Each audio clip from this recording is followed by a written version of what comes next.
Стаць палітвязням у Беларусі за лісты палітвязням. Чарговая расправа рэжыму над неабыякавымі і салідарнымі.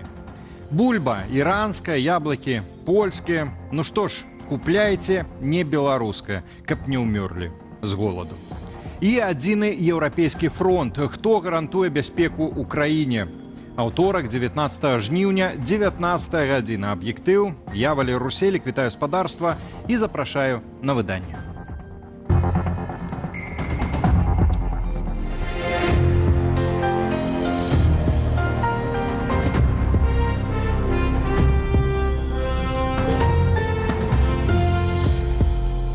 Пяць гадоў мінула, а Лукашэнку дагэтуль трасе ад яго элегантнай перамогі ў 2020-м. А таму і не дзіва, што затрыманні і арышты, звязаныя з пратэставымі выказваннямі і дзеяннямі, у Беларусі ўсцяж не спыняюцца.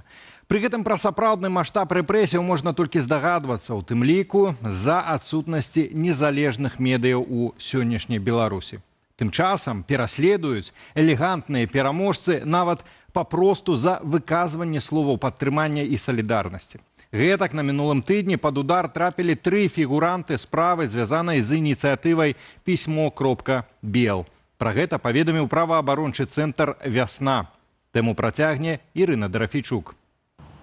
3,5 года зняволення і 42 тысячи рублёў штрафу кожнаму. У Менску вынеслі прысуды Александру Мазуру, Паўлу Каранюхіну і Александру Лыкшыну. Іх абвінавацілі ў стварэнні экстрэмісцкага фармавання або ўдзеле ў ім. Вядзецца пра ініцыятыву «Пісьмо.бел», з дапамогай якой можна было адпраўляць лісты вязням. «Пісьмо.бел» быў створаны людзьмі для таго, каб аблегчыць сувязь паміж зняволенымі і іх блізкімі. Гэта ніколі не датычылася такой мэтавай групы, як палітычныя зняволеныя, бо рэсурс з'явіўся нават да таго, як за кратамі была вялікая колькасць людзей палізняволеных. Праваабаронцы кажуць, што толькі 10-я частка лістоў, адпраўленых праз «Пісьмо.бел», была адрасаваная палітвязням. Аднак пасля затрымання 3 фігурантаў справы летась у лістападзе ініцыятыву абвясцілі экстрэмісцкімі матэрыяламі і экстремистским формованием. Это, конечно, подрывает то правило, что люди должны понимать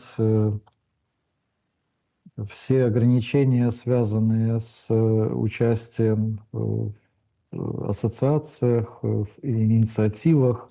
Лісты для вязняў надзвычай важныя, у тым ліку і як знак салідарнасці, падкрэслівае былая палітзняволеная Паліна Шарэнда-Панасюк.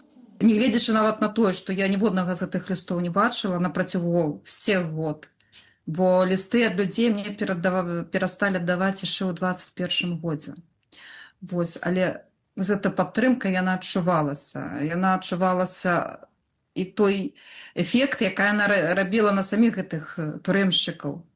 Абвяшчэнне экстрэмісцкім рэсурсу, што перасылаў лісты вязням, не першая спроба рэжыму спыніць праявы салідарнасці са зняволенымі. Летась у студзені КДБ абвясціў экстрэмісцкім фармаваннем праект «I need help BY». Праз затрыманне і ператрусы прайшлі тады сотні беларусаў, якія праз платформу атрымлівалі харчовую дапамогу.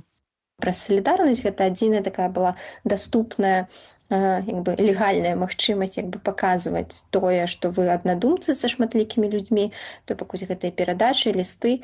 Вось. І гэта вельмі такая апасная рэч для дзяржавы, бо ўсё ж такі, хто ведае, калі гэтыя людзі могуць стаць новай сілай. Спосабаў аспрэчыць цяперашнія выракі ўладаў у беларусаў практычна няма. Аднак важна фіксаваць злачынствы рэжыму, нагадваюць праваабаронцы, пры гэтым дбаючы пра ўласную бяспеку. Ірына Дарафійчук, Белсат.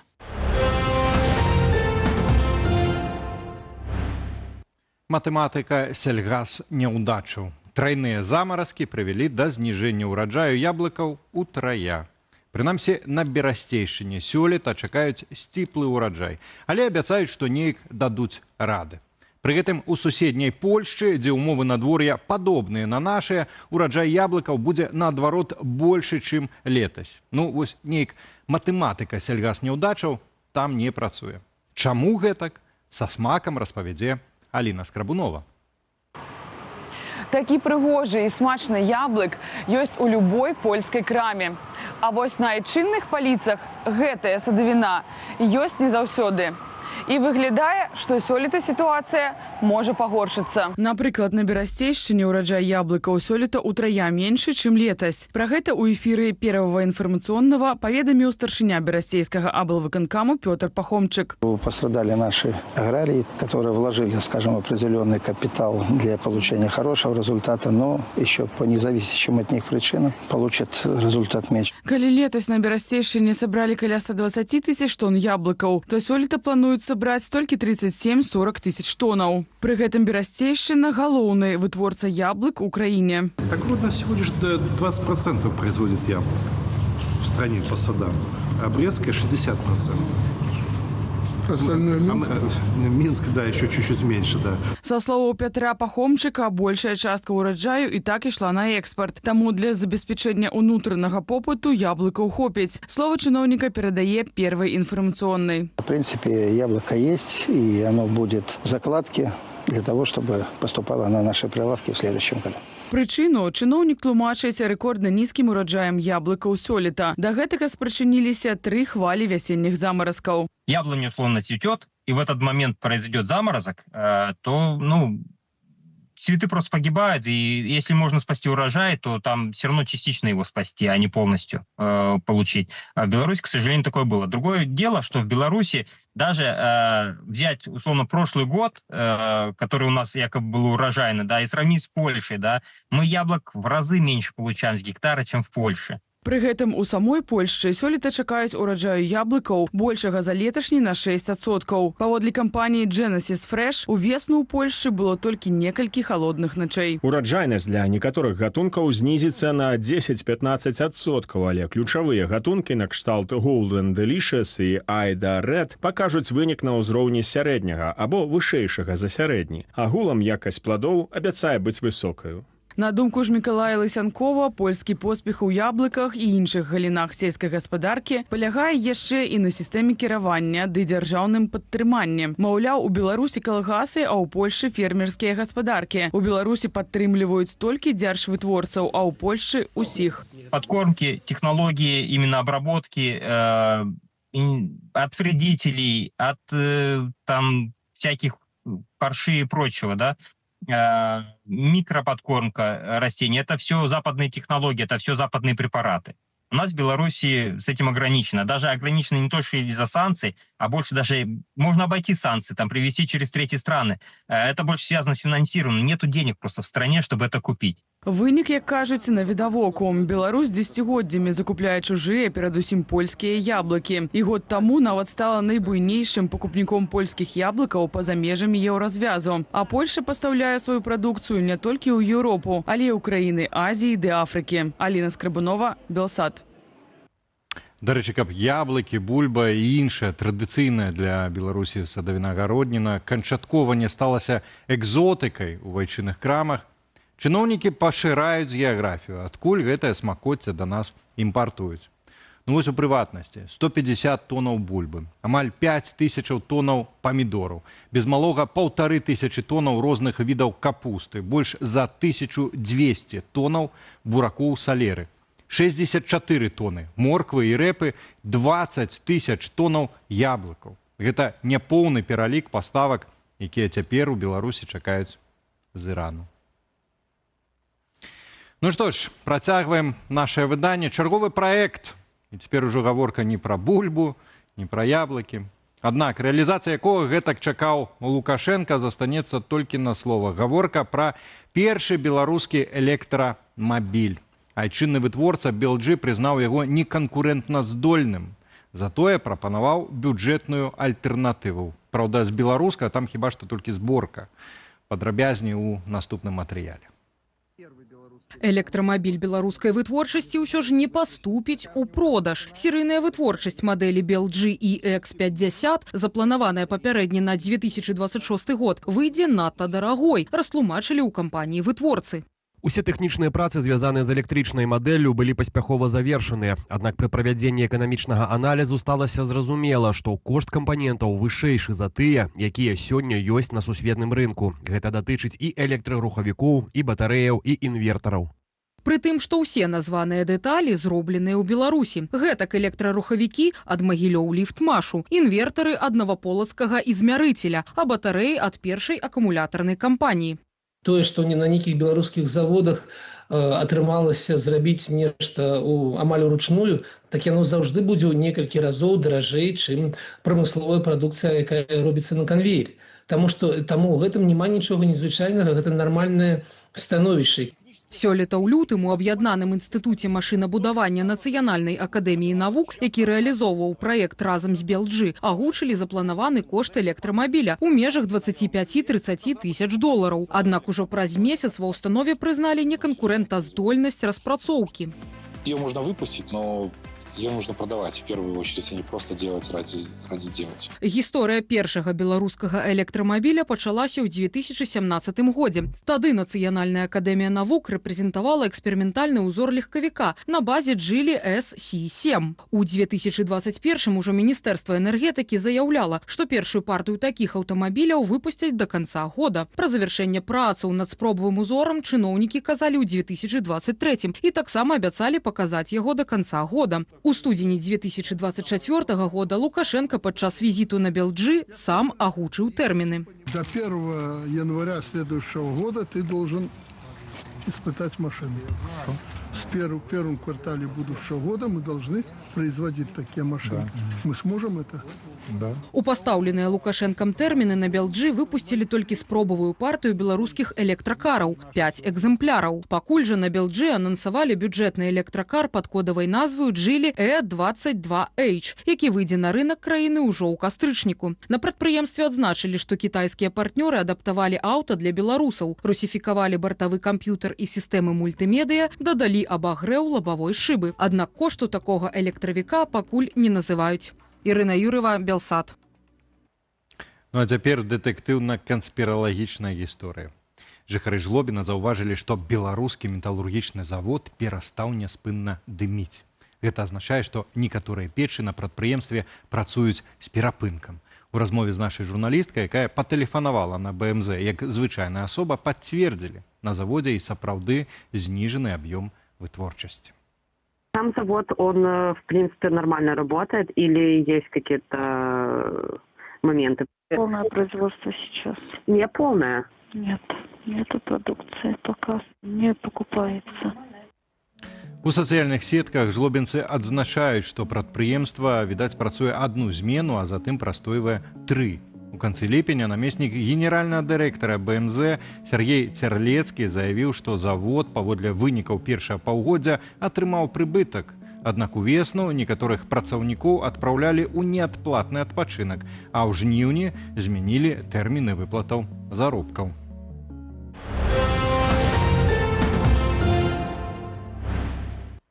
Крок да перамоваў пра мір зрабілі напярэдадні ў Белым доме лідары вольнага свету. Сярод іншага, Дональд Трамп заявіў, што ў гарантыі бяспекі іх забяспечыць Еўропа ў каардынацыі з ЗША. Акрамя таго, ёсць дамоўленасць пра двухбаковую сустрэчу Зеленскага і Пуціна, праз якую можа адбыцца трохбаковы фармат з удзелам самога Трампа. Еўрапейскія лідары падтрымалі пастанову адзіным фронтам, падкрэсліўшы: мір ува ўкраіне – гэта мір для ўсяе Еўропы. Падрабязней Руслан Ігнатовіч.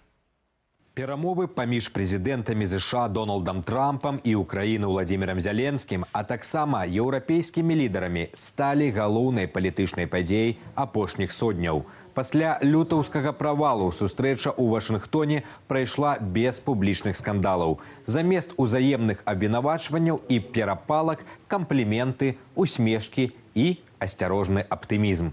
Ужо з першых хвілінаў сустрэчы з Трампам было відавочна. Украінскі прэзідэнт зрабіў высновы з папярэдняга свайго візіту ў Вашынгтон.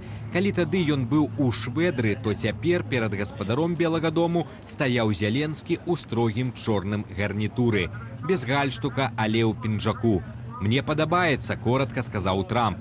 Фраза прагучала як камплімент. Паводле NBC урок этыкету Зеленскаму загадзя даў брытанскі прэм'ер Кір Стармер. Ён параіў калегу не толькі надзець пінжак, але і дзякаваць Трампу пры кожнай магчымасці. Адкрытая для журналістаў частка сустрэчы выглядала як абмен кампліментамі. У авальным кабінеце прысутнічаў і віцэ-прэзідэнт ЗША Джей Ді Вэнс, які раней папракаў Зеленскага за няўдзячнасць. Цяпер жа ён дыпламатычна маўчаў.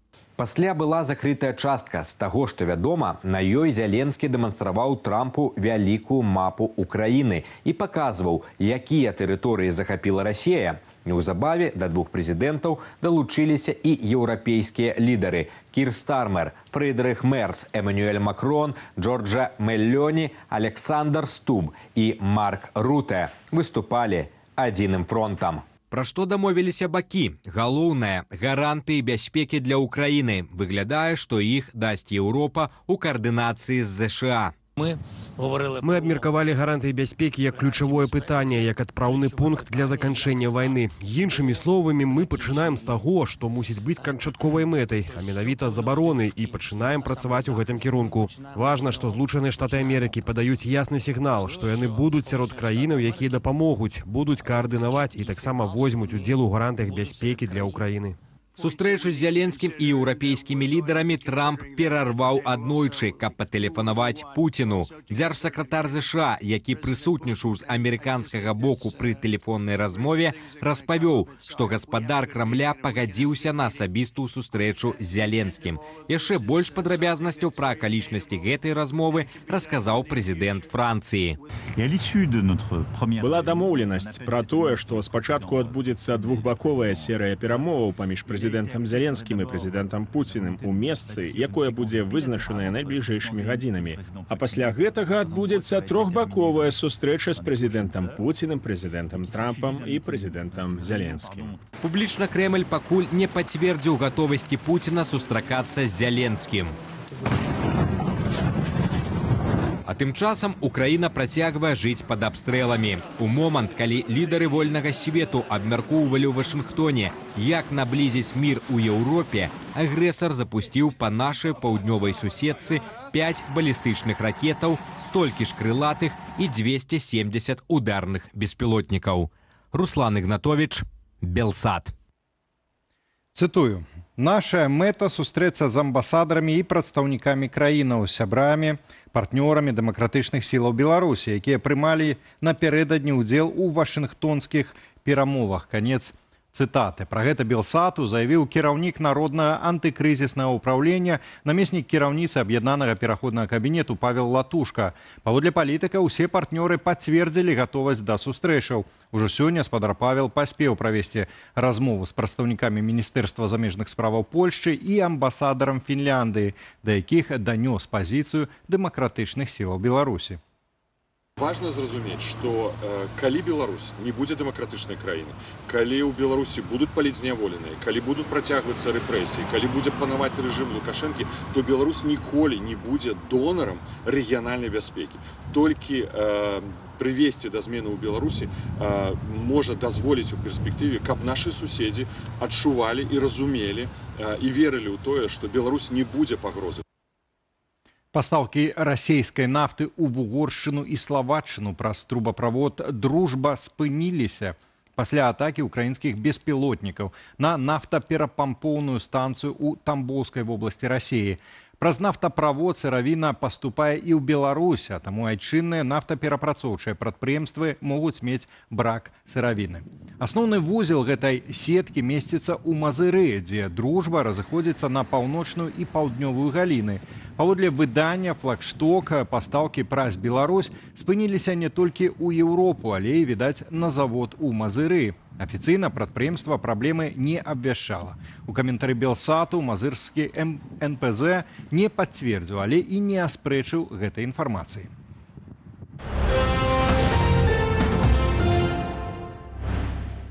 Ну а ў менскім «Дынама» застаюцца праблемы з выплатамі заробкаў. Пасля перамогі 4-0 над «Торпеда Белас» каманда чакала грошы, але іх на карткі гэтак і не залічылі.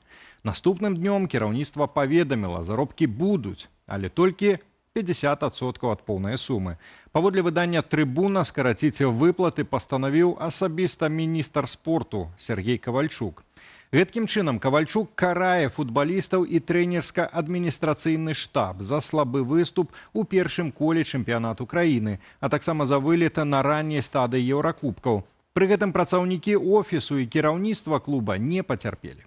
У траўні каманда ўжо сутыкалася з затрыманнем заробкаў. Тады незадаволеным быў той самы Кавальчук, але ўжо пачаткам сезону, што прадэманстравалі бела-блакітныя. І ён загадаў затрымліваць выплаты футбалістам і трэнерам, пакуль якасць гульні яго не задаволіць. Адзначу, што ў «Дынама» атрымліваюць сёння толькі заробкі без прэміяльных выплатаў. Ну і у аб'ектыве на сёння ўсё. Болей навінаў у нашым тэлеграм-канале, на які вы можете перайсці праз QR-код на вашых экранах. Ну, інфармацыйны вечар працягваецца. Спадарства чакаюць Белсат онлайн і студыя Белсат, якія мы правядзем разам з нашым інфармацыйным бомбардзірам Алесем Залеўскім. Алесь, вітаю. Так, вітаю ўсіх, спадарства. Сёння трошкі адпачнем ад Трампа, але трошкі. Будзе пра невестку Лукашэнкі Ганну Сялук, якая пашырае сваю бізнес-імперыю цяпер ужо і на радыёхвалі. Таксама ацэнім рашэнне ўраду перакласці адказнасць за развіццё турызму ў Беларусі з міністэрства спорту на адмысловае агенцтва па турызму. Але перад гэтым агляд самых важных публікацый нашай старонкі Белсат.eu.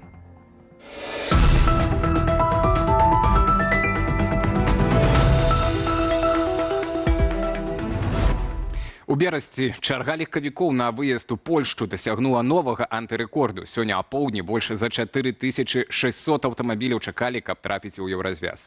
Час чакання цяпер перавышае 7 дзён, а новыя аўты, што зарэгістраваліся ў электроннай чарзе, могуць прачакаць праходу ў мяжы больш за 10 дзён. Мой калега Сцяпан Кубік прааналізаваў становішча на памежным пункце Берасць-Тэрэсполь.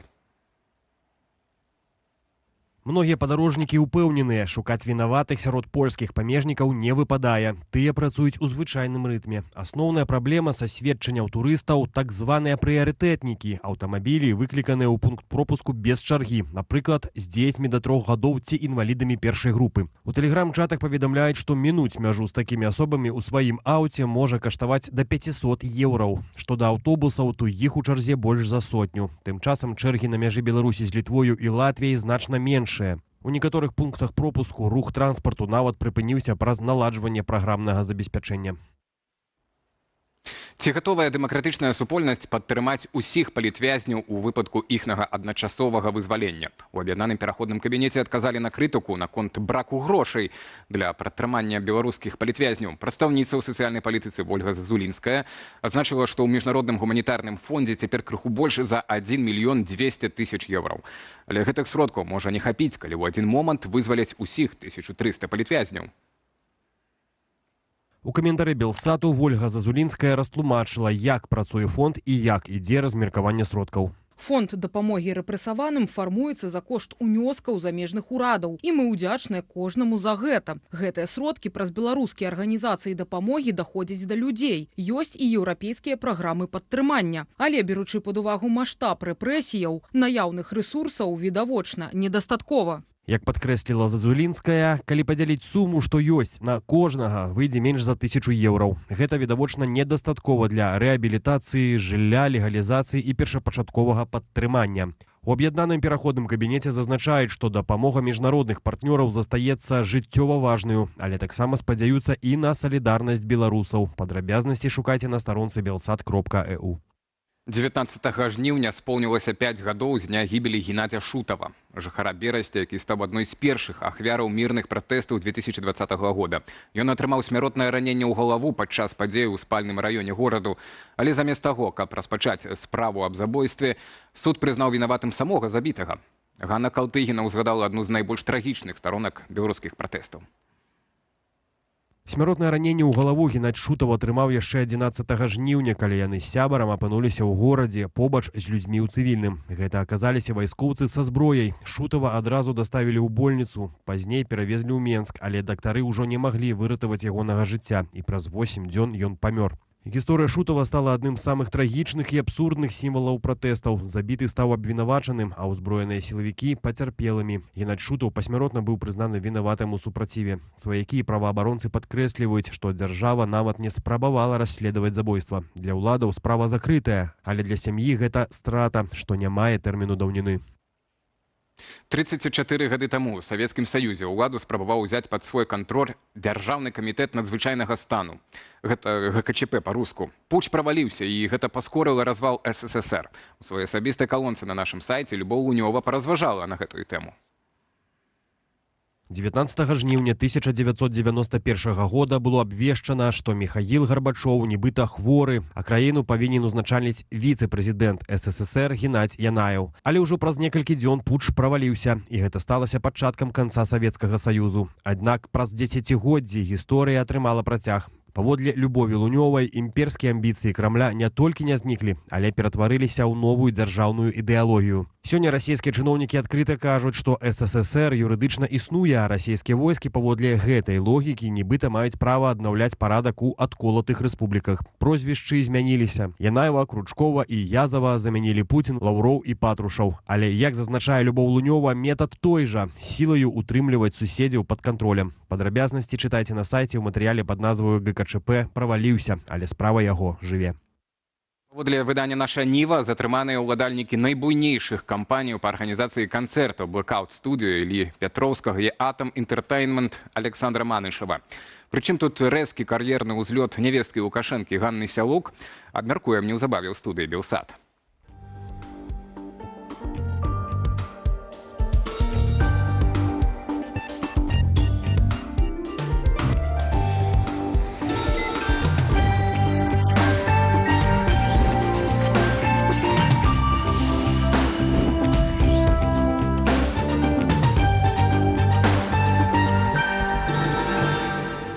Ну што, самы час пасля Белсат онлайн традыцыйна падзякаваць вам, спадарства, за тое, што застаецеся разам з Белсатам.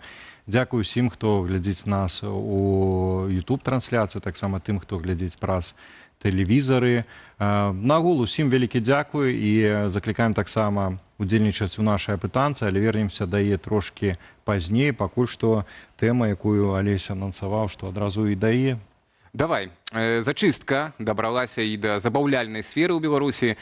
Наша Ніва паведаміла пра затрыманне кіраўнікоў самых буйных івэнт-кампаній у Беларусі, якія ў Менску ладзілі канцэрты сусветных зорак, а цягам апошніх гадоў праводзілі і прапагандысцкія імпрэзы. Ну і, дарэчы, разам з тым расследавальнікі бюро раскрылі маштабы бізнес-імперіі нявесткі Лукашэнкі Ганны Сялук.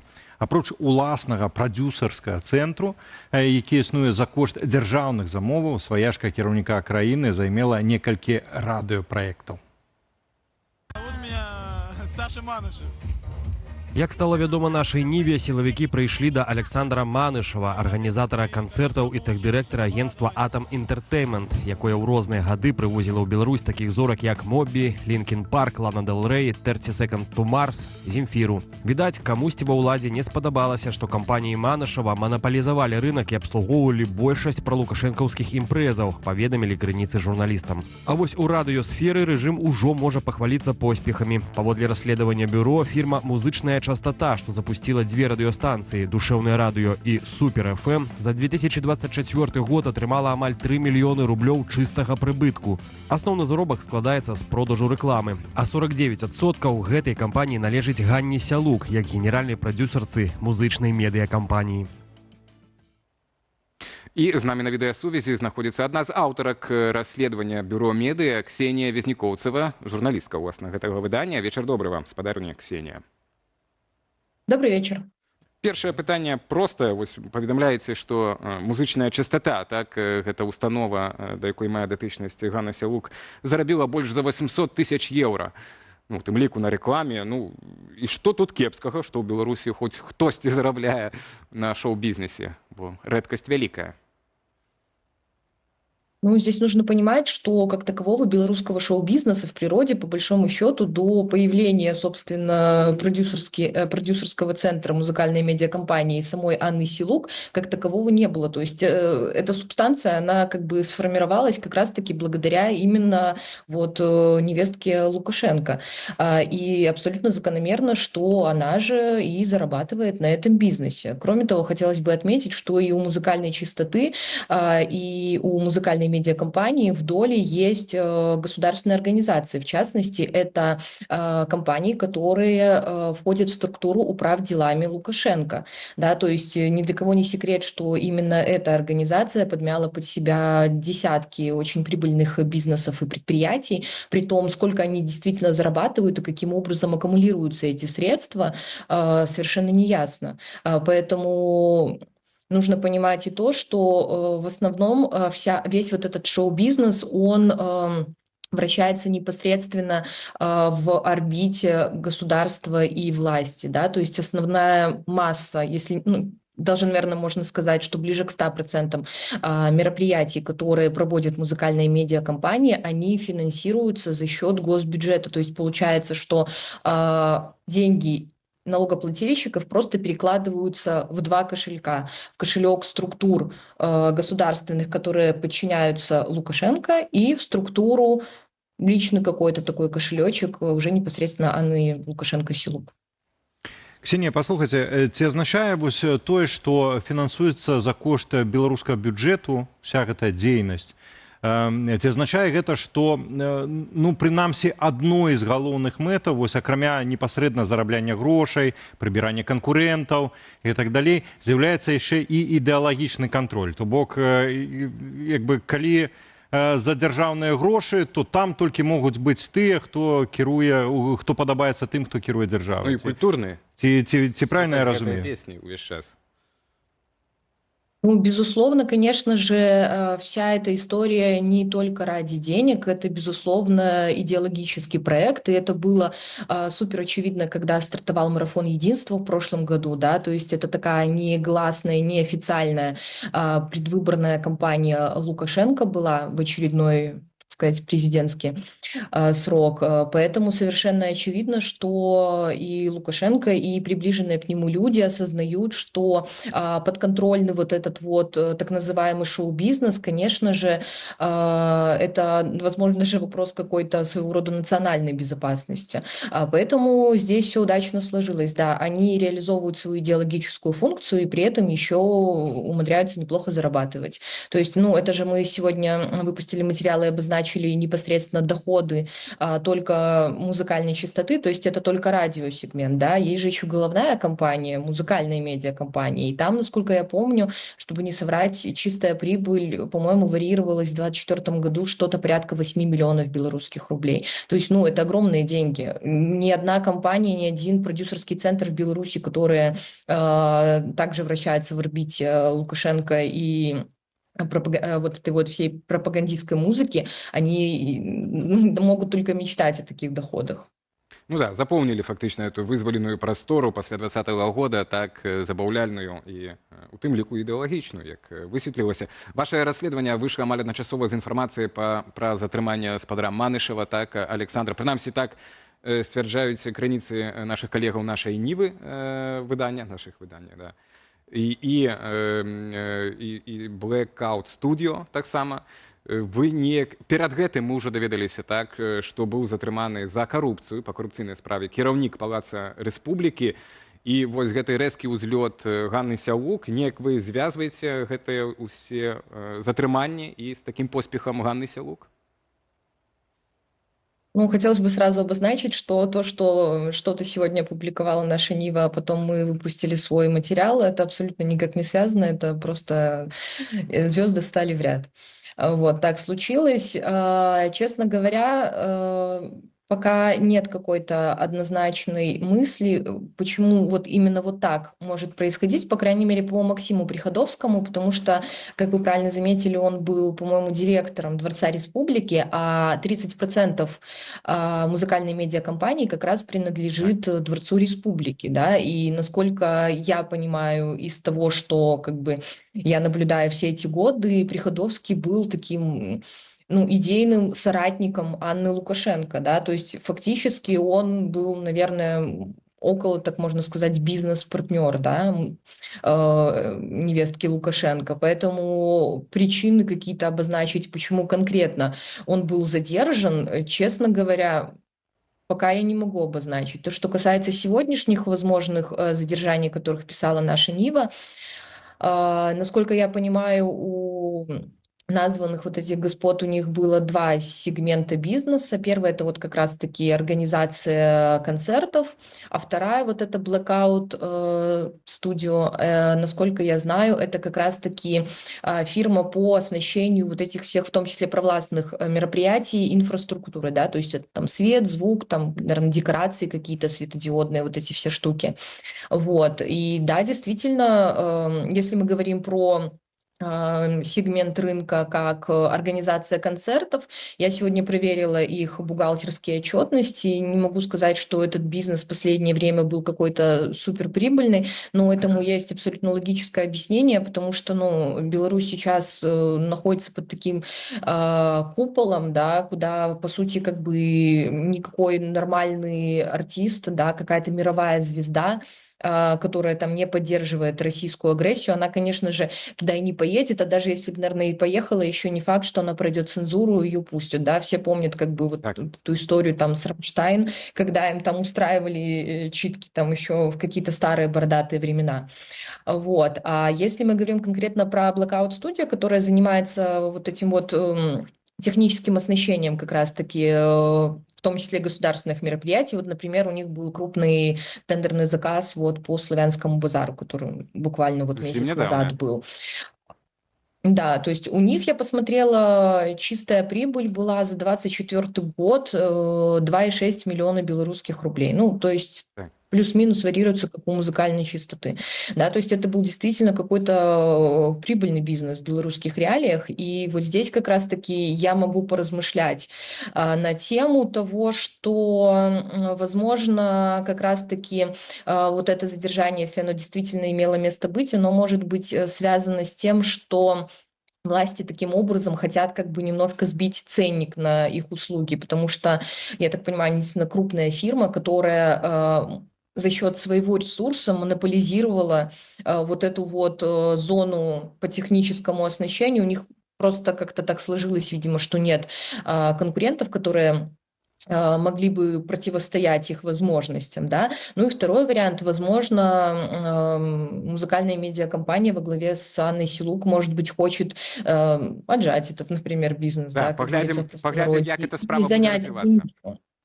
Спадарня Ксения, так, паглядзім, як гэтая справа будзе развівацца, бо пакуль што так, мы пачулі вашыя дзве версіі, і бліжэйшым часам, думаю, яны стануць відавочныя, паглядзім, ці вось это затрыманыя асобы вернуцца на свабоду, так, пад якімі умовамі, ці будзе нейкая справа. Дзякуй вялікі за размову. З намі была на відэасувязі Ксенія Везнікоўцева, журналістка бюро «Медыа», абмяркоўвалі апошняе расследаванне датычна невесткі Лукашэнкі Ганны Сілук. Пакуль не села батарэйка ў нашым планшеце, дазволю сабе невялічкі ўнёсак у наше сённяшняе выданне. Спадарства, хочу прапанаваць далучыцца все-таки да нашай апытанкі ў стрым-чаце. Хто вінаваты ў праблемах турызму ў Беларусі? Сёння таксама у нас будзе адна з размоваў. І узгадваючы апошнія вось гэтыя выказванні гучныя ў Беларусі, ёсць 4 варыянты адказу. У праблемах турызму ў Беларусі вінаватыя тараканы ў гатэлях, тараканы ў галаве, адзін вусаты таракан і, не ведаю, у мяне няма тараканаў. Калі ласка, ваши варыянты напрыканцы, калі дажыве батарэя, то падсумуем разам. Вось такі мой унёсак у наш эфір. Так, і хоць мы і абяцалі, што сёння пра Трампа будзе трошачкі, ну і сапраўды пастараемся гэтае абяцанне стрымаць, і каб яно адбылося ў экспрэс-варыянце, пакуль назіральнікі за перамоўным працэсам ламаюць галаву, дык адбудзецца сустрэча паміж Зеленскім і Пуцінам з мэтай спынення вайны ці не, а калі адбудзецца, то як хутка. Промень надзеі з'явіўся на іншым крызісным накірунку Еўропы, Беларусі. І гаворка не толькі пра вызваленне 1300 палітвязняў, пра якія не перастае нагадваць Лукашэнку Трамп. Ну і, уласна, пра што яшчэ гавораць у кулуарах вялікіх перамоваў датычна нашай краіны. Намеснік кіраўніка Народнага антыкрызіснага ўпраўлення Арцём Брухан знаходзіцца з намі ў студыі, а дзень сённяшні правёў спадар Арцём у еўрапейскіх пасольствах. Ну вось і адразу першае пытанне, што ж вы там рабілі? Вечар, добры вечар. Ну, я бы хацеў пачаць з таго, што вось гэта геапалітычная сітуацыя даволі актыўная, якая зараз змяняецца, гэта дыпламатычная праца. Мы, як дэмакратычныя сілы, як палітычныя структуры, ну, не павінны заставацца ў баку. Таму вельмі важна на гэтых сустрэчах даносіць пазіцыю па Беларусі, трымаць яе ў фокусе. Бо вырашэнне рэгіянальнага крызісу ў Еўропе, у нашым рэгіёне немагчыма без Беларусі. Гэта зразумела ўсім. І таму, калі заходнія нашыя партнёры удзельнічаюць на такім высокім узроўні, уздымаюць пытанні ўкраіны, абмяркоўваюць, трэба праз амбасадараў, праз дыпламатычных супрацоўнікаў данасіць пазіцыю да сталіцаў, каб Беларусь не забываліся, каб было хоць 5 хвілінак для Беларусі падчас гэтых сур'ёзных размоваў.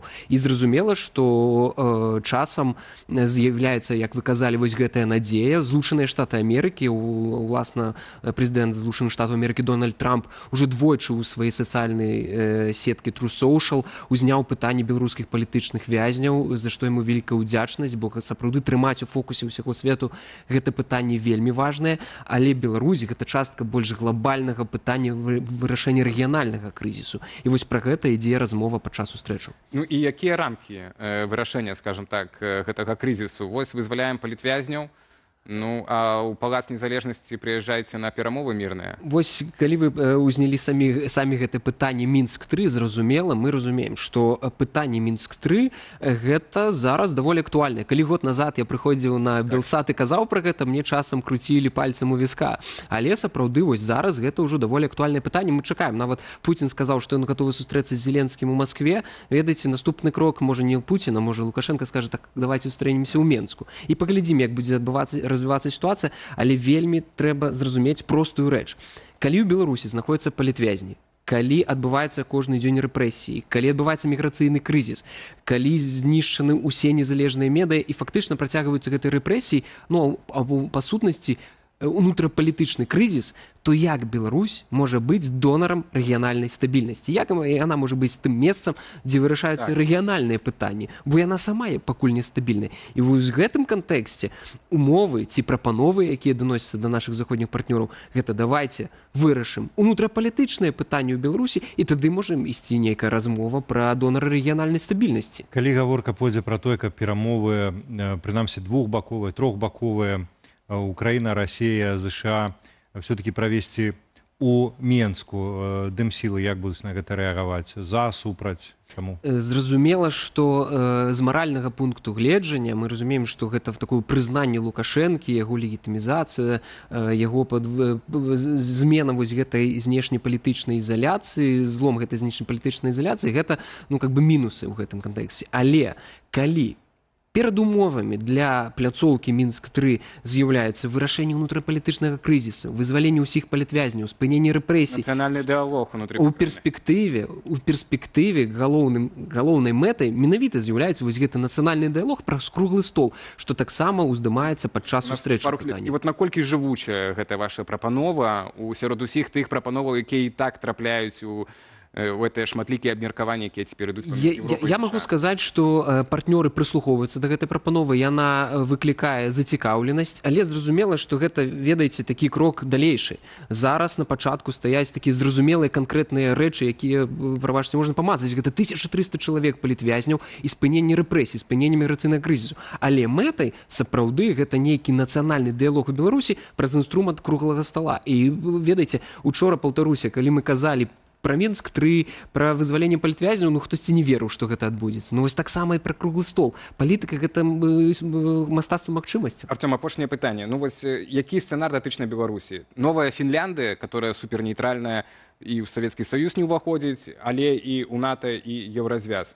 Ці гэта вот па прыкладу балтыйскіх краінаў, якія былі прызнаныя незалежнасці з боку Захада, але і прызнана тое, што яны былі акупаваныя з боку СССР. Мы цяпер усе баімся акупацыі з боку РФ. Я думаю, не то, ні другое, у нас свой шлях, і гэта хутчэй будзе зноў вяртанне да гэтага балансавання, але пры значным уплыве Расіі. Тое, што нападпісваў Лукашенко, дэнансаваць гэтай дамоўленасці будзе вельмі складана, але шукаць гэты баланс і магчымасць у перспектыве нейкія дамоўленасці ці дэнансаваць, ці паставіць пытанне вываду там ядзернай зброі, ці яно ёсць, ці няма, гэта ўсё будзе ўжо адбывацца ў гэтым геапалітычным кантэксце. Але у нас будзе свой шлях. Гэта не будзе ніякай фіндалізацыі ці азербайджанізацыі. Калі так можна коротка намеціць, балансавання. Гэта шлях балансавання і спробы быць такім вось мастом паміж усходам і захадам. Яшчэ такое пытанне ў мяне, калі дазволіце, Алей сказаў апошняе, ну мне таксама ёсць. Наш наступны спікер не можа гук падключыць. Я літаральна хацеў яшчэ ўдакладніць. Глядзіце, калі цяпер перамовы ідуць усё-такі ў звязку з перамовамі у Белым доме учорашнімі, перамовамі з удзелам ЗША, скажем так, ці ёсць нейкі трэк перамоваў асобна з еўрапейцамі, асобна з імі, спрабаваць развязаць вось гэты крызіс у Беларусі. Без ЗША асобна размаўляць, таму што хто там ведае. Ну, па сутнасці, вось гэтыя размовы і ў гэтых амбасадах яны і вядуцца. То бок ёсць два трэкі. Гэта якраз падмурак таго, што... Гэта падмурак. Сутнасць у чым? Што тая ж Расія, яна паспрабавала, да, калектыўны захад раздзеліць. Вось ёсць трэк з Злучанымі Штатамі Амерыкі асобны і з Еўропай. І мы разумеем, вось тут пазіцыя Трампа, мы там па ёй ёсць камунікацыя з Злучанымі Штатамі Амерыкі, што можна, як можна выкарыстаць гэтую сітуацыю, яго пазіцыю. І ў тым сэнсе таксама і Еўрапейскі Саюз. Ён стаіць даволі прынцыпова, ён падтрымлівае Украіну, ён выставляе больш жорсткія ўмовы, ён стаіць больш прынцыпова. І ў гэтым кантэксце таксама ідзе размова. Тыя ж прынцыповыя ўмовы ставіць і да Беларусі, да рэжыму Лукашэнкі. Дзякуй вялікі. Артём, ну будзем яшчэ запрашаць, это ж такі працэс тыдзень за другім, мы, выбачайце, адразу все тут расказаць і не можам, і ніхто не можа, бо ніхто не ведае. Дзякуй за размову. Мы нагадаем, Артём Брухан, спікер Коордынацыйнай рады, намеснік кіраўніка Народнага антыкрызіснага ўпраўлення, быў з намі тут у студыі. Ну а мы да турыстыкі. Нарэшце ўлады ў Беларусі хочуць кантраляваць не толькі дзе і як працуюць, але і адпачываюць беларусы. Гэтак у краіне з'явіцца новы рэгулятар турыстычнай сферы, агенцтва па турызму. Ініцыятыву ўраду ўжо падтрымаў Александр Лукашенко.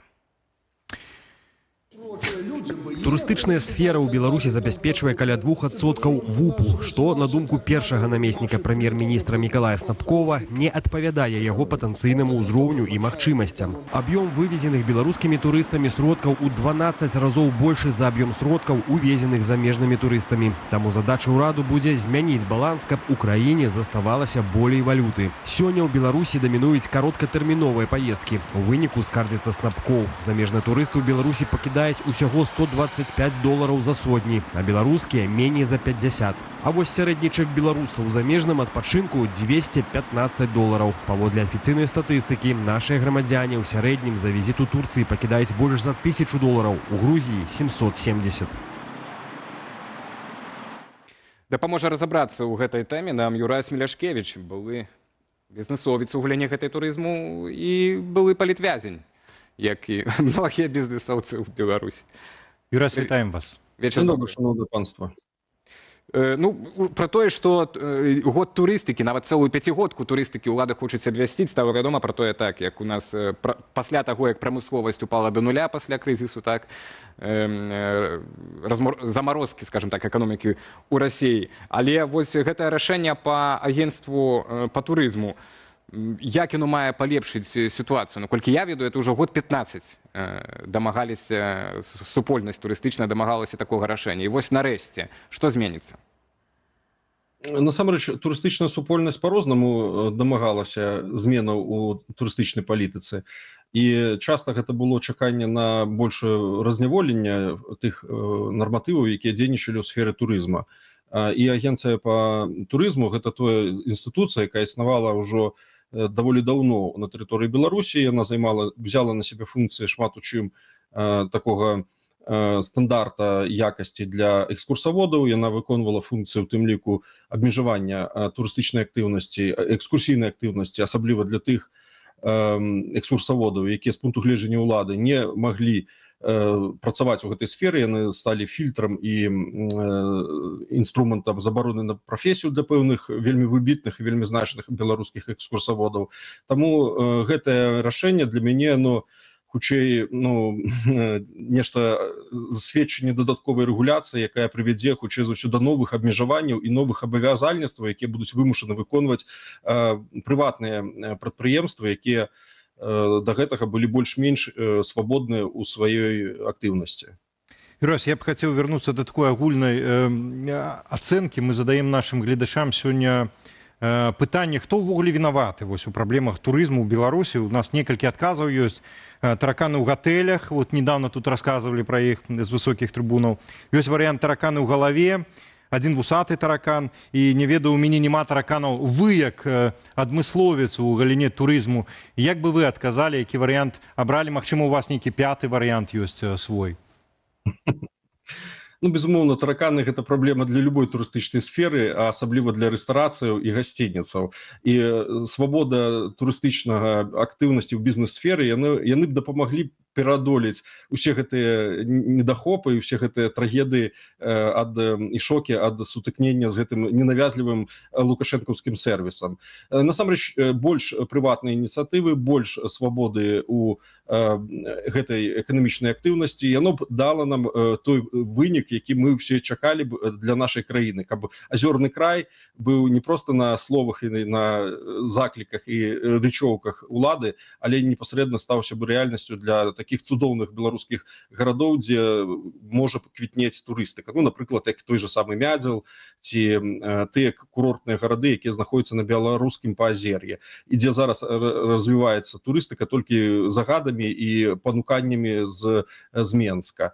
А пры гэтым прыватная ініцыятыва, там яна заўжды пад кантролем і больш абмежоўваецца уладамі, чым стымулюецца і падтрымліваецца. Тараканы пачынаюць ў галаве, іх трэба адтуль вытраўляць, і менш кантроля з цэнтра, а больш ініцыятывы на месцах даць. Вы згадалі гэты кантроль у цэнтры, а мне згадалася адразу, як я яшчэ працаваў журналістам у Менску, згадалася аднойчы абедаў у там рэстарацыі, не памятаю назву, па вуліцы Карла Маркса, якую ў Менску называюць там прэзідэнцкай, ужо дзе кантролю навалам, і там па падлозе бегалі здаравенныя якраз прусакі, як традыцыйна называюць у Беларусі, гэтыя тараканы.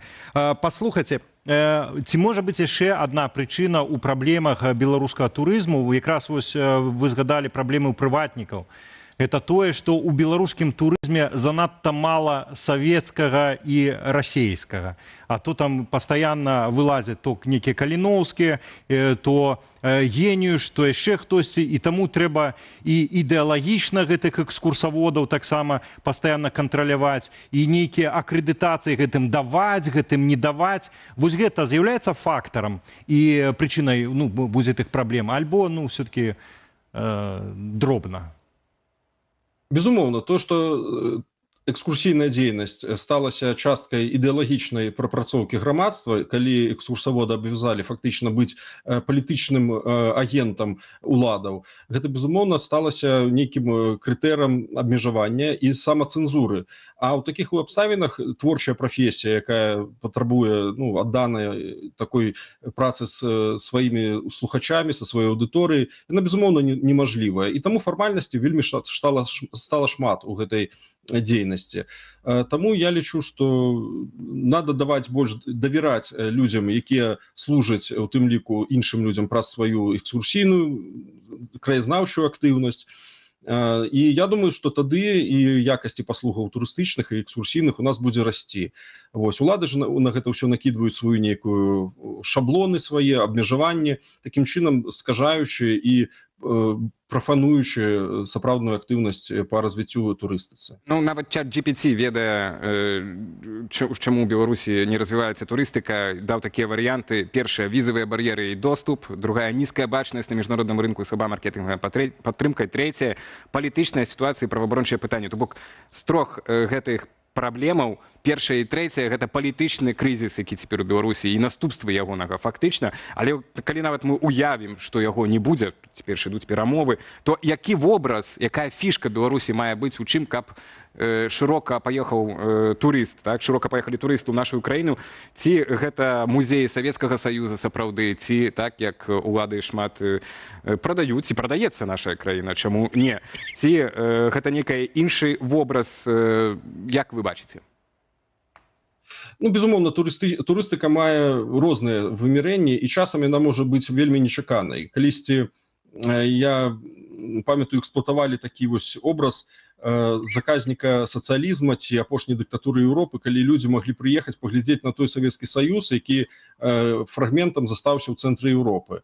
Вось. Я думаю, што было б добра, каб у будучым Беларусі была ў тым ліку такая турыстычная атракцыя, як наведванне музея апошняй дыктатуры Еўропы, якая была сабраная на нейкай пляцоўцы, можа быць, блізка ад Менска, і там бы сабралі ўсе тыя артефакты, якія тычыліся вось гэтага цёмнага перыяда нашай гісторыі, ну, на фоне таго, щоб краіна сталася часткай еўрапейскай турыстычнай мапы, дзе можна было б назіраць абсалютна іншы ўзровень і турыстычных паслугаў, і прысутнасці еўрапейцаў на вуліцах. Вось, безумоўна, пры вырашэнні палітычных гэтых двух праблемаў, якія абазначыў ChatGPT, у нас бы можна было гаварыць пра рост і значны прырост турыстычных наведвальнікаў з Еўропы і з усяго свету. Но пакуль гэтыя праблемы палітычныя не вырашаны, мы столькі страшылка для тых людзей, якія маглі б сюды прыехаць для адпачынку. З вами згаджаюцца нашы ўдзельнікі чату. Нік піша, галоўная прычына, што нармальна зараз трымаюцца далей ад Беларусі, гэта дыктатура плюс рускі мір. Але, як вы кажаце, дыктатура ад нас нікуды не сыдзе, а застанецца прынамсі ў якасці музея для турыстаў, магчыма. А мне падумалася, што вось гэты музей дыктатуры недалёка ад Менску больш выгадна і так бізнесова прывабна быў бы, каб там змясціць у клетках некаторых жывых экспанатаў. Просто падумалася. Спадар Юрась, дзякуй вялікі вам за сённяшнюю размову. Я спадарству нагадаю, Юрась Емеляшкевіч, ужо экс-бізнесовец у галіне турызму быў з намі на відэасувязі. На гэтым у нас усё ў студыі Белсат. Будзем удзячныя за лайкі, каментары пад нашай трансляцыяй у Ютубе. Ну, а там жа вы знойдзеце інструкцыю, як зрабіць гэта бяспечна. У мяне, дарэчы, батарэйка там села, я ўзяў тэлефон, але тым часам, спадарства, яшчэ вернемся да апытанкі. Пакуль што прапаноўваем агляд найцікавейшых публікацый ў сацыяльных сетах Белсат онлайн вашай увазе.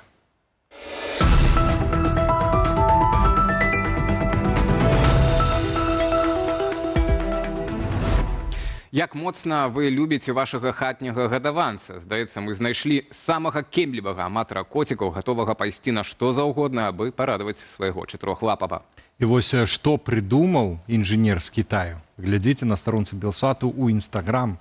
Ну і папросту цяпер на вашых экранах.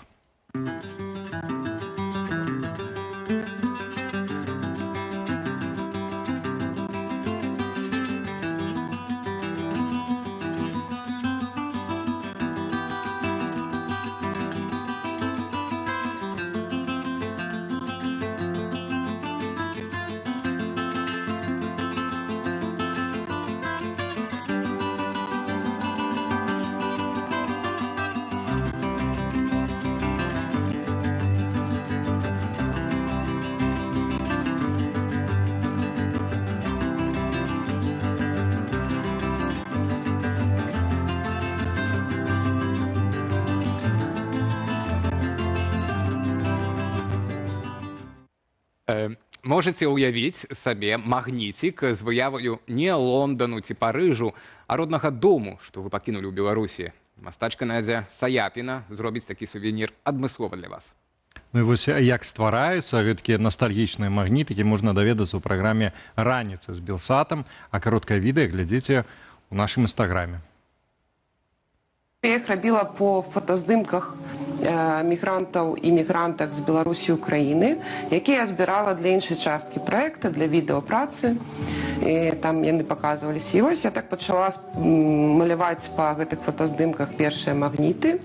І калі выклала іх у соцсеткі, стала зразумела, што людзі хотели бы их набыть, хотели бы, каб их месцы были у іх новым месцы, з імі побач. Я заўважыла, што часам людзі звяртаюцца, калі быццам адчулі нейкую новую цяжкасць і страту, звязаную з тым, што яны не могуць вярнуцца, і таму гэта яшчэ мацней для іх патрэба захаваць, замацаваць неяк гэты ўспамін. Дональд Трамп уже колькі разоў згадваў кіраўніка Беларусі. Сам жа Лукашенко кажа, што запрасіў амерыканскага прэзідэнта ў госці, і той нібыта пагадзіўся. Ну а нашыя калегі з YouTube-каналу Белсат Лайв спыталі ў беларусаў, чаго яны чакаюць ад магчымых кантактаў паміж Трампам і Лукашэнкам. Амаль палова ўдзельнікаў апытанкі вынікам перамоваў хацелі бы бачыць вызваленне беларускіх палітвязняў з турмаў. 36% гледачоў YouTube-каналу ад кантактаў Трампа і Лукашэнкі не чакаюць анічога. На трэцім месцы паводле папулярнасці чаканне аддалення Беларусі ад Расіі. І толькі 2% хацелі б зняцця санкцыяў з рэжыму ў Беларусі. Узяць удзел у нашым апытанні запрашаем і вас на YouTube-канале Белсат Лайв. Складанасці з атрыманнем візы, штодзённыя, шматдзённыя заторы на выезд з краіны, адсутнасць некаторых тавараў на паліцах. Гэткія наступствы санкцыяў балюча ўдарылі па саміх беларусах. Ну вось якія абмежаванні найбольш баляць Лукашэнку, у эфіры праграмы «Раніца з Белсатам» на гэтае пытанне адказаў Андрэй Махоўскі, аўтар праграмы «Оптымум» на YouTube-канале «Беларусы и рынок».